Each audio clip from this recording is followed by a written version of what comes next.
राष्ट्रपति जी के अभिभाषण पर धन्यवाद प्रस्ताव पर बोलने को आपने मुझे अवसर दिया, इसके लिए मैं आपका आभारी हूँ। सभापति महोदय, सर्वप्रथम मैं बहुजन समाज में जन्मे सभी संतों को, महान पुरुषों को नमन करता हूँ, जिनमें महात्मा ज्योतिबा फूले, डॉक्टर बाबा साहब अम्बेडकर, माननीय काशीराम साहब को मैं याद भी करता हूँ आज के दिन पर।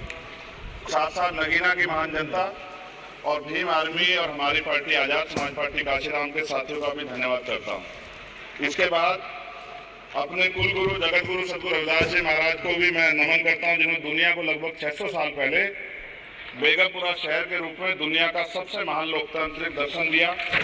अध्यक्ष महोदय, माननीय सभापति जी, 14 अगस्त 1947 को ये देश अंग्रेजों के अधीन था।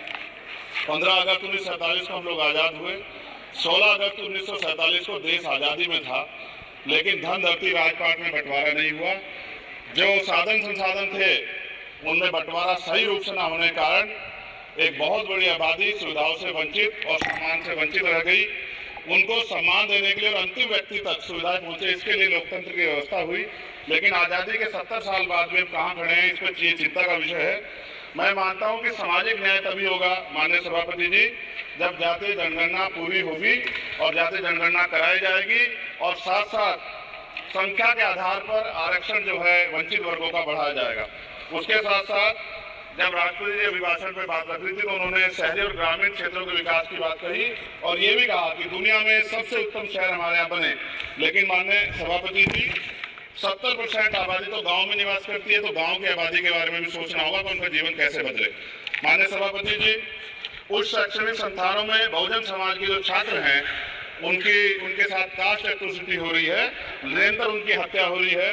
साथ साथ जो सरकारी कर्मचारी हैं दफ्तरों में, उनके साथ भी जैसे ST OBC और मुस्लिम और अन्य धार्मिक अल्पसंख्यक, उनके साथ भी माननीय सभापति जी जातिगत और धार्मिक जो है शोषण किया जा रहा है।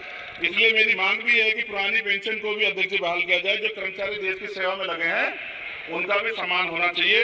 साथ साथ सभापति जी, भाजपा ने चुनावी लाभ के लिए सबका साथ सबका विकास के नारे दिए जो खोखले हैं, क्योंकि 10 साल में दलित, पिछड़े, आदिवासी, मुस्लिम और अन्य धार्मिक अल्पसंख्यक जो अत्याचार हुए हैं वो किससे छिपे हुए नहीं है। ये गलत है, ये बंद होना चाहिए।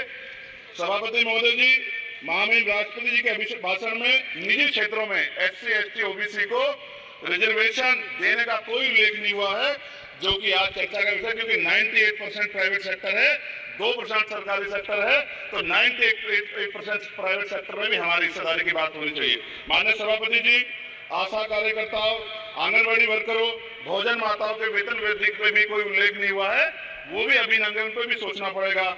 माननीय सभापति जी, जिस क्षेत्र से मैं चुन के आया हूँ नगीना से, वो बहुत पिछड़ा क्षेत्र है। उस क्षेत्र में कोई विशेष आर्थिक पैकेज नहीं दिया गया, रोजगार की सेवाएं नहीं है, नौजवान पलायन करता है। IIT, IIM, एम्स, केंद्रीय विद्यालय आदि शिक्षा में और चिकित्सा संस्थानों की स्थापना होनी चाहिए, जो कि नहीं है। और माननीय सभापति जी, मानसून सत्र आ गया है, मेरा क्षेत्र बाढ़ से बहुत प्रभावित है, इसलिए मैं आपसे आग्रह करूंगा कि वहां के लोगों को बाढ़ से निजात दिलाई जाए। माननीय सभापति जी, चीन हमें आंख दिखा रहा है और लगातार हमारे देश की सीमाओं में घुसपैठ कर रहा है, इसलिए अग्निवीर योजना को हटाकर पुनः सेना भर्ती शुरू की जाए और साथ साथ भारत की सबसे प्राचीन व बहादुर रेजिमेंट में से एक चमार रेजिमेंट को पुनः बहाल करा जाए, ऐसा भी मेरा आपसे आग्रह है। माननीय सभापति जी, पिछले सारे प्रधानमंत्रियों ने मिलकर जितना कर्ज लिया है उससे दुगना कर्ज हमारे वर्तमान के प्रधानमंत्री जी ने लिया है। किसान अगर अपना कर्ज माफ कराने के लिए जाता है तो लाठी झेलनी पड़ती है, जबकि सरकार ने धन्ना सेठों का 15 लाख करोड़ रुपए माफ किया है। इस ओर हमें ध्यान देना पड़ेगा, हमारी आने वाली पीढ़ियों को ये कर्ज चुकाना पड़ेगा।